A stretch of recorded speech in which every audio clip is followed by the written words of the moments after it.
ಇತಿಹಾಸದಲ್ಲಿ ಅಚ್ಚಿಳಿಯದೇ ಉಳಿಬೇಕಾಗಿದೆ.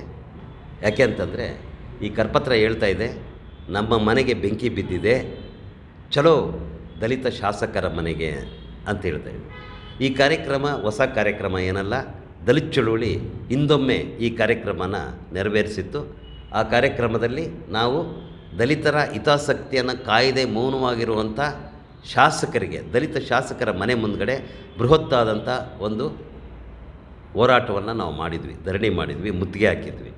ಖರ್ಗೆಯವರ ಮನೆಯಿಂದ ಹಿಡಿದು ಶ್ರೀನಿವಾಸ್ ಪ್ರಸಾದ್ ಮನೆಗೆ, CM ಆರ್ಮುಗಂ ಮನೆಗೆ, ಹೀಗೆ ಎಲ್ಲ ದಲಿತ ಶಾಸಕರ ಮನೆಗೆ ನಾವು ಮುತ್ತಿಗೆ ಹಾಕಿದ್ವಿ, ಧರಣಿ ಮಾಡಿದ್ವಿ ಮತ್ತು ಅವರ ಮೌನವನ್ನು ನಾವು ಪ್ರಶ್ನೆ ಮಾಡಿದ್ವಿ.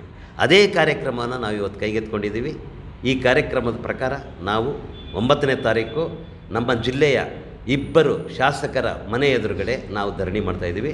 ಒಂದು ರೂಪಕಲಾ ಶಶಿಧರ್ ಅವರ ಮನೆ ಮುಂದುಗಡೆ, ಇನ್ನೊಂದು SN ನಾರಾಯಣಸ್ವಾಮಿಯವರ ಮನೆ ಮುಂದುಗಡೆ. ಯಾಕೆ ಅನ್ನೋದನ್ನು ಭಾಳ ಸ್ಪಷ್ಟವಾಗಿ ಹೇಳಿದ್ದೀವಿ. ಇಲ್ಲಿ ನಮಗೆ ಸಲ್ಲಬೇಕಾಗಿದ್ದ ಮೀಸಲಿಟ್ಟಿದ್ದಂಥ ಹಣವನ್ನು, ಸುಮಾರು ನಮ್ಮ ತುತ್ತಿನ ಪಾಲನ್ನು 39,000 ಕೋಟಿ ರೂಪಾಯಿಗಳನ್ನು ಅಪಹರಿಸಲಾಗಿದೆ.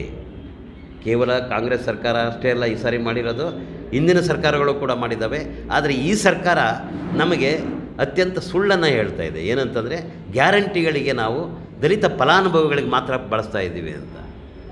ಅದು ಅವರ ಕರ್ತವ್ಯ ಅಲ್ಲ.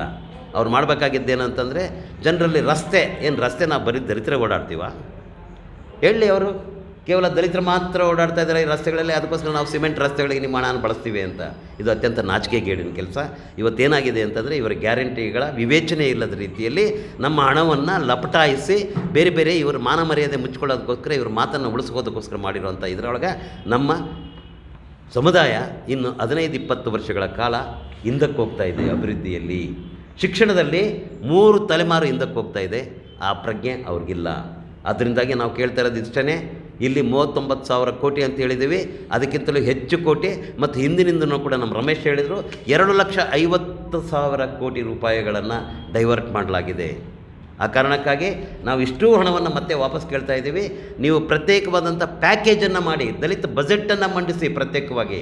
ಈ ಎಲ್ಲ ಹಣಕ್ಕೆ ಆ ಹಣ ನಮಗೆ ಬೇಕು, ನಮ್ಮ ಮಕ್ಕಳ ವಿದ್ಯಾಭ್ಯಾಸಕ್ಕೆ ಬೇಕು, ತಂದು ಕೊಡಿ. ನೀವು ನಮಗೆ ಅನ್ಯಾಯ ಮಾಡೋ ಹಾಗಿಲ್ಲ, ಅಕ್ರಮ ಮಾಡೋಂಗಿಲ್ಲ, ಮೋಸ ಮಾಡೋಂಗಿಲ್ಲ, ದರೋಡೆ ಮಾಡೋಂಗಿಲ್ಲ. ಆದ್ದರಿಂದಾಗಿ ನಾವು ಈ 2 ಶಾಸಕರಿಗೆ ಎಚ್ಚರಿಸ್ತಾ ಇದ್ದೀವಿ. ಶಾಸಕರೇ, ಕಣ್ಣು ಕಿವಿ ತೆರೀರಿ. ನೀವು ಕುರುಡರಾಗಬೇಡಿ, ಕಿವಿಗಳಲ್ಲಂಥ ಕಿವುಡರಾಗಬೇಡಿ.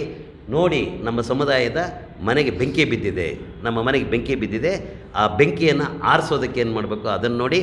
ಮೊದಲು ನಮ್ಮಿಂದ ಅಪಹರಣ ಆಗಿರುವಂಥ ಇಷ್ಟೂ ಹಣವನ್ನು ಪ್ರತ್ಯೇಕ ಪ್ಯಾಕೇಜ್ ಆಗಿ ಮತ್ತೆ ನಮ್ಮ ಮಕ್ಕಳ ಶಿಕ್ಷಣಕ್ಕೋಸ್ಕರ, ಭವಿಷ್ಯಕ್ಕೋಸ್ಕರ ಬಳಸಬೇಕು ಅನ್ನೋದು ನಮ್ಮೆಲ್ಲರ ಒಕ್ಕೊರಲ ದನಿಯಾಗಿದೆ.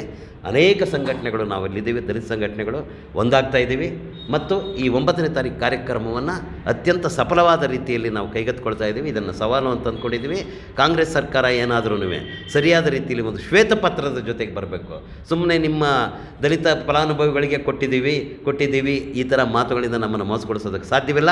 ನೀವು ಶ್ವೇತಪತ್ರ ಹೊರಡಿಸಿ 29,000 ಕೋಟಿ ರೂಪಾಯಿಯನ್ನು ಯಾವ್ಯಾವ ಗ್ಯಾರಂಟಿಗಳಲ್ಲಿ ಯಾರ್ಯಾರಿಗೆ ಕೊಡ್ತಾ ಇದ್ದೀರಿ, ಆ ನೈತಿಕತೆ ಏನು, ಅದಕ್ಕಿರೋಂಥ ರ್ಯಾಷನಲ್ ಏನು ಅನ್ನೋದನ್ನು ನೀವು ಸ್ಪಷ್ಟಪಡಿಸಬೇಕಾಗುತ್ತೆ. ಆ ಕಾರಣಕ್ಕಾಗಿ ಇದು ಶಾಸಕರ ಕಣ್ಣನ್ನು ತೆರೆಸಲಿಕ್ಕೆ, ಈ ಉರಿತಾರ ಮನೆ ಕಡೆಗೆ ನೋಡಿ ಅಂತ ಹೇಳಲಿಕ್ಕಾಗಿ, ಮತ್ತು ಅಲ್ಲಿಂದ ಬರ್ತಾ ಇರೋಂಥ ನೋವು ಮತ್ತು ಚೀತ್ಕಾರ ನಿಮಗೆ ಗೊತ್ತಾಗಬೇಕು, ಕಿವಿಗಳನ್ನು ತೆರೀರಿ ಅನ್ನೋ ಕಾರಣಕ್ಕಾಗಿ ಈ ಕಾರ್ಯಕ್ರಮನ ಮಾಡ್ತಾಯಿದ್ದೀವಿ. ಪ್ರತಿ ದಲಿತರು ಕೂಡ ಈ ಕಾರ್ಯಕ್ರಮದಲ್ಲಿ ಭಾಗವಹಿಸಬೇಕು. ಪ್ರತಿ ಮನೆಯಲ್ಲೂ ಕೂಡ ನೀವು ಕರಪತ್ರ ಇರಬೇಕು. ಮತ್ತು ಈ ಕರಪತ್ರದಲ್ಲಿರುವಂಥ ವಿಚಾರಗಳ ಬಗ್ಗೆ ಪ್ರತಿ ಮನೆಯಲ್ಲೂ ಕೂಡ ಚರ್ಚೆ ಆಗಬೇಕು ಅಂತ ನಾನು ಒಬ್ಬ ಬರಹಗಾರನಾಗಿ ಈ ನೆಲದಲ್ಲಿ ಆದಿಯಿಂದಲೂ ಕೂಡ ದಲಿತ ಪ್ರಜ್ಞೆ ಅಥವಾ ದಲಿತ ಚಳುವಳಿ ಕಾವು ಆರಬಾರ್ದು, ಅದು ನಿರಂತರವಾಗಿ ಕಾಲಾತೀತವಾಗಿ ಭವಿಷ್ಯಕ್ಕೆ ಹೋಗಬೇಕು ಅಂತ ನಂಬಿಕೆ ಇಟ್ಕೊಂಡಿರೋನಾಗಿ ನಾನು ಈ ಕಾರ್ಯಕ್ರಮದಲ್ಲಿ ನಾರಾಯಣಸ್ವಾಮಿಯವರ ಮನೆ ಮುಂದುಗಡೆ ಇರುವಂಥ ಏನು ಧರಣಿಯನ್ನು ನಾನು ನೇತೃತ್ವ ವಹಿಸ್ತಾ ಇದ್ದೇನೆ. ನನ್ನ ಜೊತೆಗೆ ಎಲ್ಲರೂ ಇರ್ತವೆ, ನಮ್ಮ ಅಣ್ಣ ತಮ್ಮಂದಿರು ಎಲ್ಲರೂ ಕೂಡ ಇರ್ತಾರೆ.